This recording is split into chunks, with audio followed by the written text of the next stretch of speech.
I'm hanging on every word you're saying. When I interviewed I hope Todd, I hope that the listeners are digging it. I don't know. oh, Yeah. I guarantee you they will. They're going to eat this up. When I interviewed Todd Opalski, he made a comment that I found very, very fascinating. I'd love to get your opinion on it. He said that when it comes to the basics, whether that's shooting, tactics, whatever it might be, he is in his life has never seen someone so good at the basics as a Delta Force assault team is across the line. He said it's machines in action over and over and over again.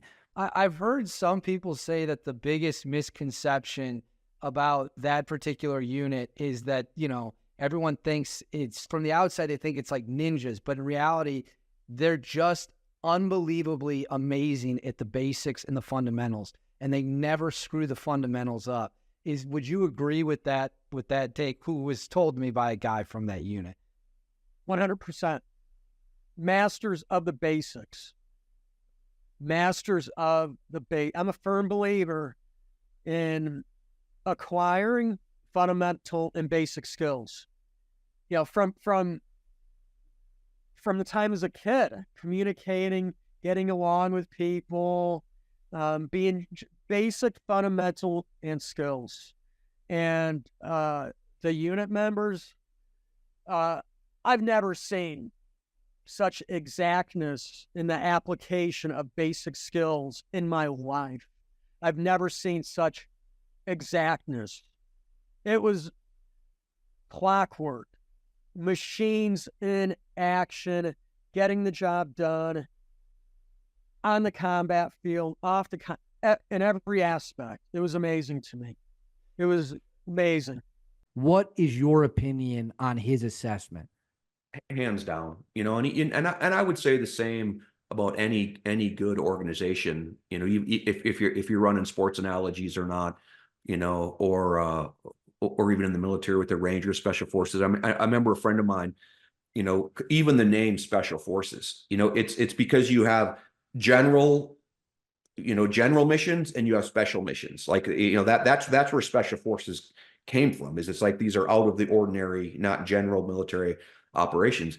But he really said, man, we should have called ourselves guys that do the basics really fucking well forces. Like, because Special Forces really, it just has this weird connotation. One, that you're better than everyone else, or two, you know what I mean? But it's just the basics.